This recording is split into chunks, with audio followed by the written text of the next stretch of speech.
Shyam, Shyam Radhe, Gopala, Krishna Hare, Krishna Hare, Krishna Hare, Krishna Hare, Krishna Hare, Krishna Hare, Krishna Hare, Krishna Hare.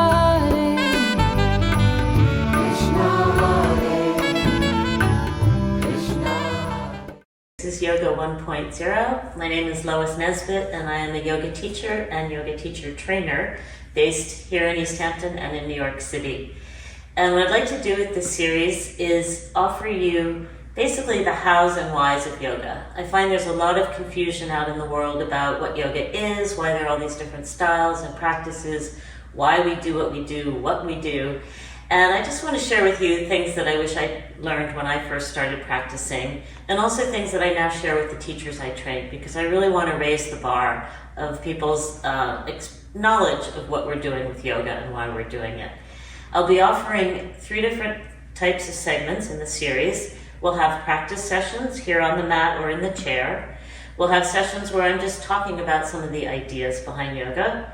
And we'll have a 3rd type of program where I will be breaking down some of the details of yoga practice, specifically showing you some anatomy and how to practice with smarter, more intelligent practice. This segment today, we'll be doing a 25-30-minute practice, and we're going to start at the base of the body, which we call the foundation. So the foundation is whatever is touching the floor. So right now, Missy and I are standing, so it's the feet.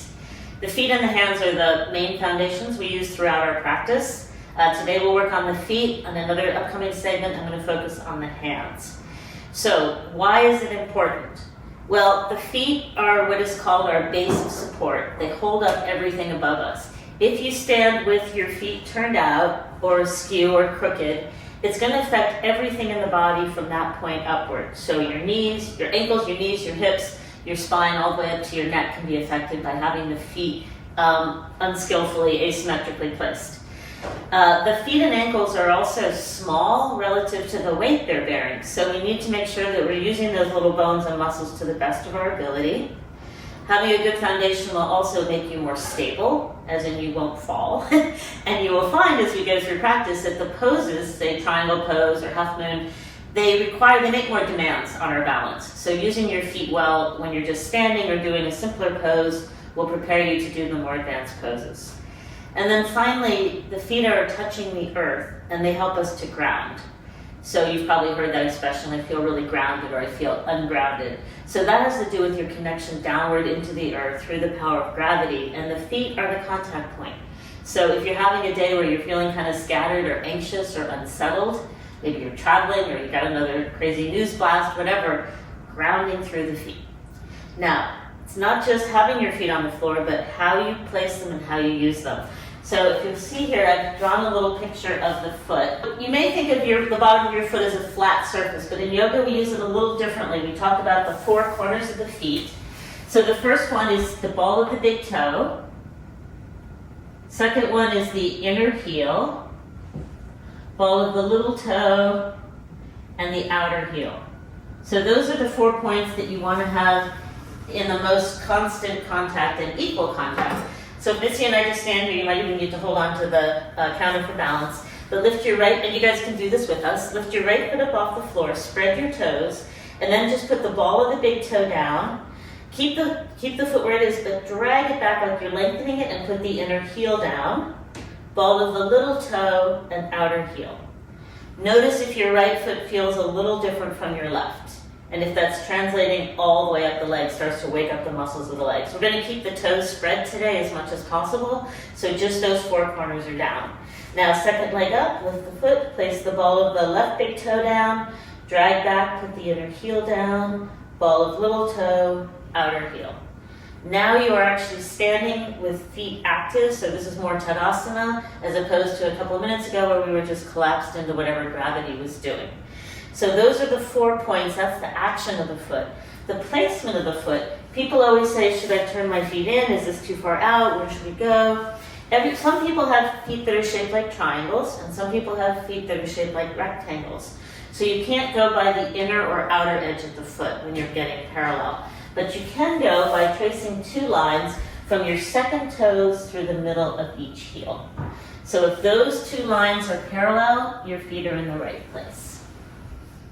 If it's a little challenging, as a teacher, I go around, I have a pretty intuitive sense of this now, I can help you, but I think Missy looks pretty good there. Yep. All right, good. So that's standing Tadasana, and that's our template for every other pose we do, but now we're going to get warmed up a bit. So Missy, you can come down onto all 4s.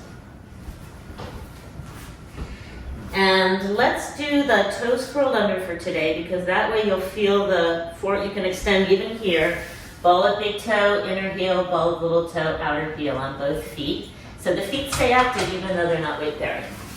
Okay, and begin to arch and round. Inhale, soften down. Exhale, round up. Miss, you could walk your hands a little further forward again. Inhale, down. Exhale, up. Nice.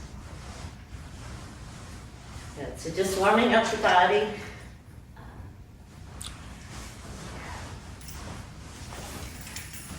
Good. Okay, a couple more rounds. Inhaling down, exhaling up. And then walking your hands 1 hand length further forward so you have a little extra space. Curl your toes under, lift your knees up, and pedal out your feet, alternate bending and straightening each leg. And as you do so, you can just feel that you're reaching evenly through the 4 corners of the feet. So again, from pose to pose, the alignment stays constant. So it's not just like we set up in Tadasana, forget about it till we end up practicing Shavasana. Okay, now inhale, bend both knees, and exhale, straighten both legs. Inhale, bend, exhale, straighten, and 1 more bend, and stretch. And then as you hold the pose, again, press down through the balls of both big toes, reach out through the inner heels, ball of little toe, outer heel. And if you want to get an even deeper stretch in your calves, you can lift your toes. Yep, not your heels, but your toes. Good.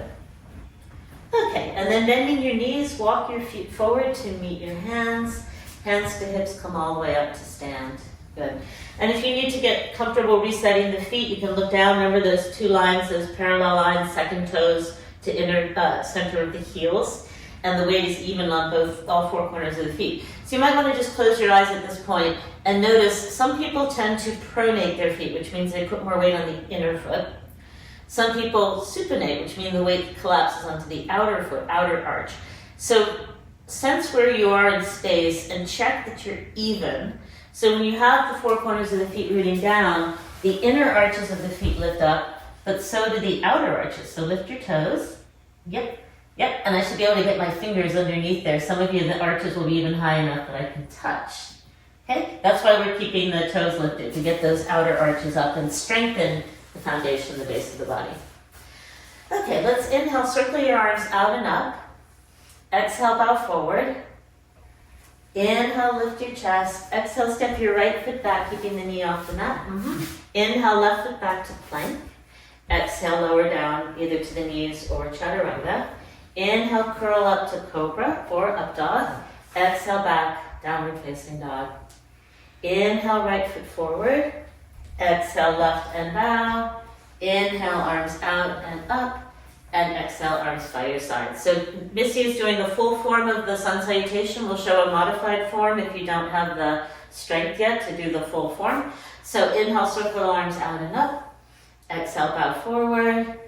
Inhale, lengthen the spine. Exhale, left foot back, left knee down. Circle the arms out and up. Exhale, place your hands. Step back, downward dog. Inhale, forward. Exhale, lower down to the knees. Yes, that's it. And on all the way down. And then rather than up dog, just cobra. But actively spread the feet into the floor here. Spread the toes. Yep, so the legs stay parallel. Exhale, back, downward facing dog. Inhale, left foot forward, right knee down. Circle your arms out and up. Beautiful. Exhale, place your hands, step forward and bow. Inhale, arms out and up. And exhale, arms by your sides. So again, you can do either the full form, the first version, more advanced, or the second form. If you need to replay the tape, if you're watching at home, get the hang of it. We're going to continue with the more challenging version today. Inhale, circle the arms out and up again. Exhale, bow forward. Inhale, lengthen your chest. Exhale, step the right foot back, left foot back. Exhale, lower down, either to the knees or all the way. Inhale, up dog. Exhale, down dog. Inhale, right foot forward. Exhale, left and bow.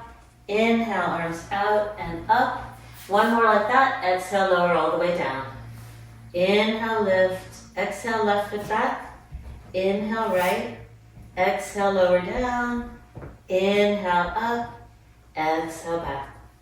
Inhale, left foot forward. Exhale, right and bow. Inhale, arms out and up. Exhale, down again. Inhale, lift. Exhale, right foot back. Hold the low lunge. Activate the four corners of the front foot evenly. Yep, toes up. Good. That's the hardest thing to remember. And then extend actively through the ball of the back to big toe, inner heel, ball of little toe, outer heel. I prefer to do it in that order. As we go on in further segments, I'll explain why, but just to review, ball of big toe first, then inner heel, ball of little toe, outer heel. Now you can stay on the ground and just focus on the four corners of the feet, or place your hands on your front knee and come up to stand in a high lunge. See how the foot adjusted there? So Missy's heel turned out a little bit because that's how she's used to balancing. So every time you transition from one pose to another, look down until you get a sense of where the feet belong in space. Eventually, it'll be intuitive. Arms up overhead, interlace your fingers, palms to the ceiling. Now these are all variations. You can still stay on the floor or hands to the thigh or arms overhead. If you're doing well, you can lower the back knee down on the exhale and up on the inhale, and down on the exhale and up on the inhale. Now Missy's a very advanced practitioner, but you can see that she's really struggling with the balance here. So when you're moving and breathing and doing an asymmetrical pose, we've really loaded on the challenges to the balance and to the use of the feet. Yeah, one more, perfect. All right, good job. Hands down, step back to down dog. Stretch, breathe, and come forward into plank. Exhale, lower down. Inhale, curl up. Exhale, back down dog. Inhale, right foot forward, and come hands on. First extend through the. Sorry, let's reset. So check the front foot. It already turns. Yeah. Okay. So right foot forward. Yeah. Check that the foot doesn't turn in, Missy. Yep. And then spread all the toes. Press out through the four corners of each foot. When you're ready, if you're ready, if you did on side one, hands to the front thigh, then all the way up, arms overhead. Yes. And since you did on the first side, interlace your fingers, turn your palms up. Take an inhale, exhale, lower down, inhale, rise. Exhale, down, inhale, rise. Two more. Beautiful. Good. And then hands down and step forward and bow. Inhale, arms out and up. Exhale, bow forward again. Inhale, lift. Exhale, left foot back for warrior two. Left foot back, left heel down, left arm up and over, good. Now again, the feet are in asymmetrical poses, they're positions to each other, but the four corners of the feet still working, the toes lifted and spread. So again, get those toes up and alive, good. Press down through the ball of the big toe, inner heel, ball of the little toe, outer heel. You'll hear me say it over and over again until it becomes second nature. You might at the end of this practice want to do a screenshot of my drawing to help you remember four corners of the feet. Okay, let's take reverse warrior, arch back. Now this is subtle and you'll have to be doing this to feel it, but when she shifts back, the weight is going to pool more in the right leg than the back leg, sorry, her left leg, than the front leg. So you want to even that out, immediately even it out, so that the poses, even though they look asymmetrical, the action is always to return to symmetry. And now second side, left arm down on, right arm down on the thigh, left arm overhead, side angle. And again, there's going to be a big load on the front foot here, so can you charge up the back leg? Yeah, I just saw that, hip lift a little bit, excellent. Great. Breathing in, breathing out. So a lot of technique today, please remember the breath. Nice deep Ujjayi breaths. One more inhale and exhale, circle the hands down, step back to down dog. And come forward through plank. Exhale, lower down. Inhale, up dog. Exhale, down dog. Inhale, left foot forward, warrior two, up and over. And same thing, the moment you establish the pose, the position of your feet looks good here. Four corners rooting evenly and left and right foot evenly. Breathing in and breathing out. Good. Keep the energy flowing, that's the most important thing. The breath animates the poses, nourishes us, cleanses the body, brings in fresh oxygen or prana. All right, right hand down, left arm overhead, reverse warrior. When you feel the weight shift to the right leg, pull the front foot back, the back foot forward, and make that connection evenly through both feet. And then side angle, front arm down, other arm over, hold. Excellent. And then cartwheel the hands down, step forward, bow. Uttanasana, you can always pause here and just check your feet, see your feet, and get a sense of whether they're parallel, and if not, adapt. Again, most people will go either turning the feet out or turning them in. So whatever your pattern, we're going to start to dismantle that, come back to symmetrical or parallel. Okay, Missy, feet wide apart in parallel. You can face the group. Yep. Let's just do hands on the hips for standing up. Yep. Okay, now even here, the left foot is turning in. Yep. Lift and spread the toes. So if you have a pattern, it's going to show up again and again and again. I used to joke that with my students who I see regularly, I could close my eyes and cue them because I know what's happening, right? So be patient with yourself. Those habits have developed over years and years for most of us, so they don't disappear overnight. Toes lifted and spread. Now, this position, again, people will tend to either roll in or roll out. We always want the four corners. They're like the stakes of a tent. They should be equally rooted. Toes are lifted and spread. Inhale, exhale, bow forward. And you can put your fingertips on the floor in between your feet here, or if you're flexible enough, you can walk out and grab hold of the big toes with the first two fingers of each hand, pull up and lower down, and just get a little deeper stretch. I'm going to give her a little bit more because she's doing so well. Breathing in, breathing out. Ah, legs are a little shaky. Yeah. See? Stretch time. So pulling up on the toes also helps you to remember to keep the toes lifted. Right. Inhale, come forward. Exhale, hands to hips. Inhale, up. Exhale, turn your right toes out for Trikonasana. Both legs are straight. And you might not be able to see this, but in this position, if you drew a line from her right heel, it would intersect the arch, the middle of her left foot. Not the heel, not the toes, but middle of the foot. All right. Arms extended. Exhale, lower down, Trikonasana. Now, if you're as flexible as Missy, hand goes to the floor. If not, we would use a block. Scan the body. Where is the weight pooling? Can you even it out? Can you keep the toes up? Is the weight even on the inner and outer edges of the feet? So again, the more challenging the pose, the more interesting this gets. Inhale, back up. Exhale, reverse the feet and take it down to side two. Again, raising the toes. Yeah. Raising the toes is optional, but honestly, I do it all the time. It wakes up the foot, it builds up strength in the feet, the ankles, the shins, challenges the balance, all good stuff. And if you wear shoes all day, and this is your only chance to lift and spread your toes, by all means, do it. Okay, inhale, back up, exhale, and reverse triangle again, first side. And then upper hand on your hip, step forward into half moon. Excellent. All right, good. Keep the top foot as awake and alive as the bottom. She's doing really well. Most people do turn the bottom foot in here. Hers is turning in a tiny bit, but we're going to let it go for today. But again, same alignment every pose. Once you get the cues, you can start to internalize them. Okay, upper hand on your hip. Bend the front knee deeply. Giant step back as gracefully as you can. Yep, to come back up. Lovely. And reverse Trikonasana to the other side. Good. Front heel intersects middle and back foot. And upper hand on the hip, step forward, half moon. And yeah, and you can see now her top foot is really working. It's working as hard as the standing foot to keep this leg awake and alive. Top leg on back leg on most poses tends to fall asleep. All right, hand to hip and step back, giant step back, lovely. Inhale, back up, exhale, feet parallel, and step your feet toward each other and just shake out for a moment.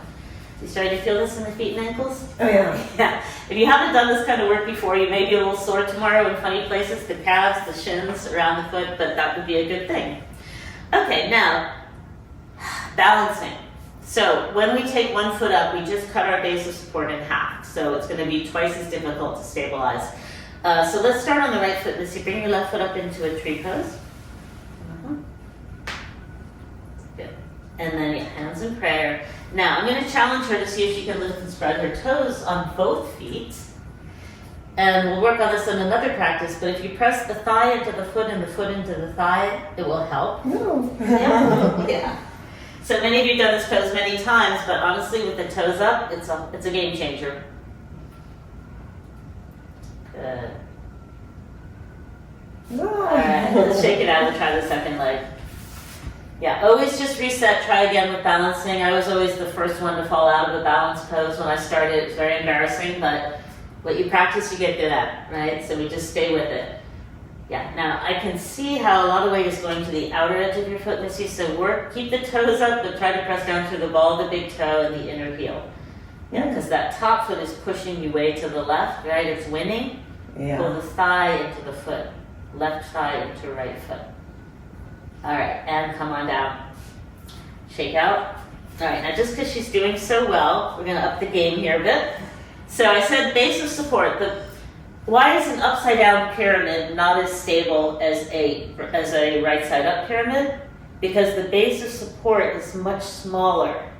So when Missy lifts one foot up, she's made that base smaller. So go ahead, left foot up again. Steady your gaze on something, hands in prayer. Now we're going to make the base of support really small by coming up on the balls of the left foot. All right. So regular tree pose. I'm sorry, regular tree pose with the left foot. Yeah, and coming up on the balls of the standing foot. Oh. Yeah. Yep, that's it. You tried. Up and down. So there's two things. We've narrowed the base. Yeah, you can try the other. Yeah. We've narrowed the base of support. And we've introduced the mobility of the ankle and foot. There's so much wobbling that can go on there that's making it even harder than just having a smaller base. The only people I've seen that do this with ease are people who did ballet before the age of 4 or 5. They get used to going up on the toes. The rest of us, not so easy. So Missy's determined, I like that. Makes a good yogi. Okay, last one just for the hell of it. Eyes Tadasana. Left foot up, hands in prayer, close your eyes. So often we think we're being stable when we're just using our eyes. Oh. Yeah. All right. Since you did, try the other side. This one is very humbling.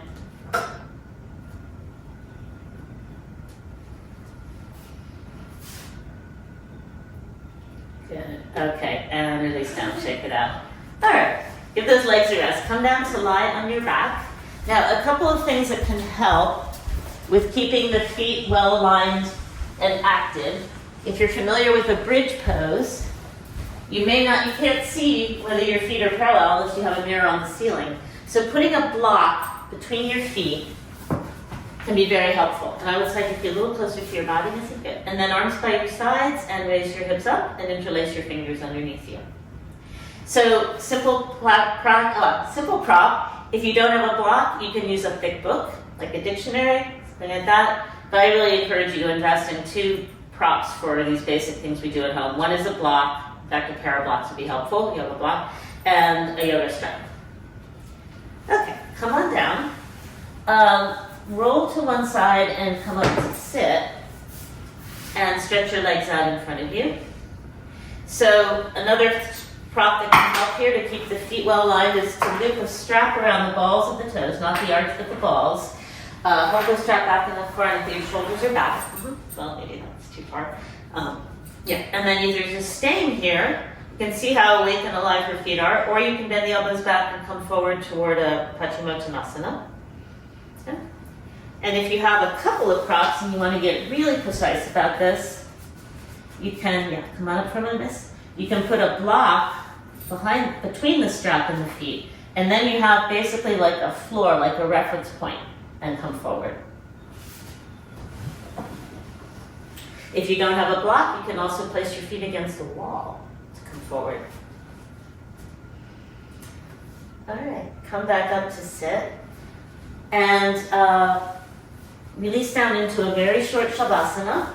If you are watching at home and you can give yourself a longer rest and the body is needing a longer rest, by all means, just settle and allow yourself as much downtime as you need. These practices, these segments we're doing, they're not long, but they're relatively challenging because I'm trying to introduce new information, new techniques, and the body needs time to assimilate.